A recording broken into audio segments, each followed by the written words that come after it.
Well, I think it's very easy, not easy, but I think it could have fallen into a stereotype. Like you say, there's a grey area. There's a lot of motivation and reasoning behind what he does, and he has a moral core. He just has a method which is pretty brutal and abhorrent. Maybe not in Bob's new world, but in our world, our democratic world. So I don't know. Yeah, one man's terrorist is another man's freedom fighter, and I think there's an ability to sympathise and empathise with his cause. Maybe not his. Maybe it's not his means of going about getting his ends.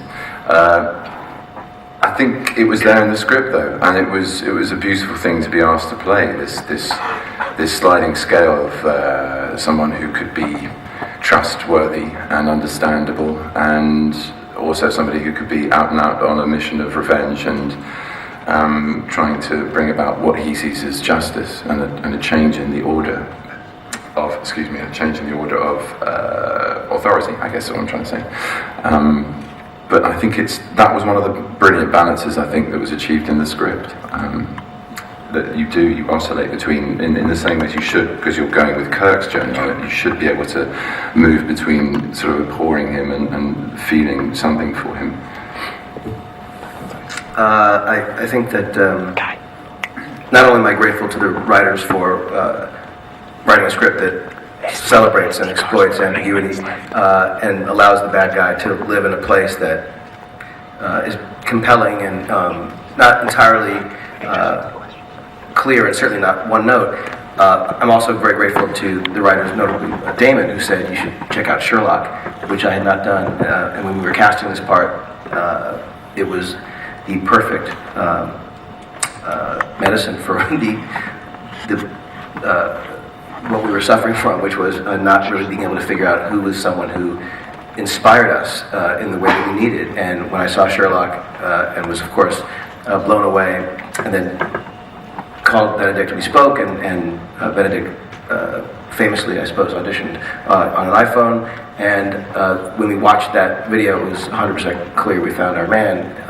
And working with Benedict, frankly, exceeded all expectations. And I think that everyone sort of felt on the set, there was a kind of, everyone sort of, I think, stood a little bit taller when he was around, and it was a kind of a wonderful way to take advantage of what the story was, because this was a very intimidating figure.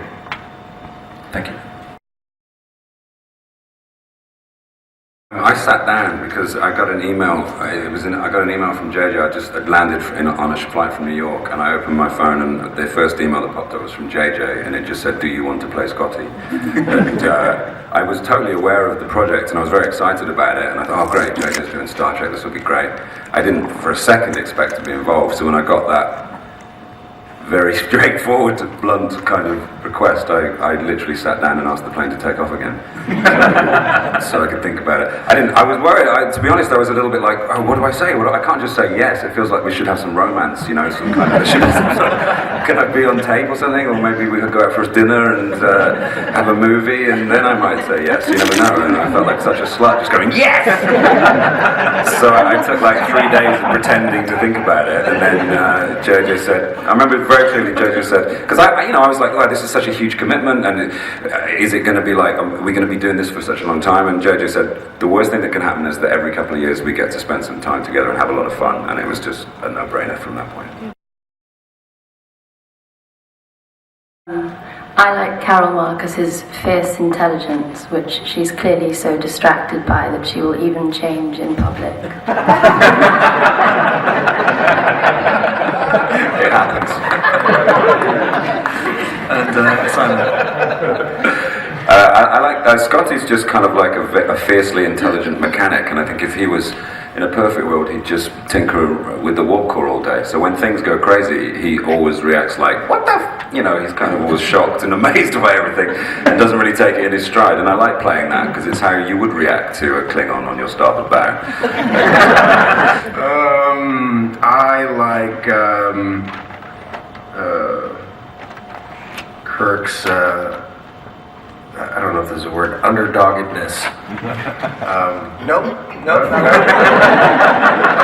This time with words that make sense. His orneriness. Yes. Yeah, I like. There are many things about Kirk. I like the fact that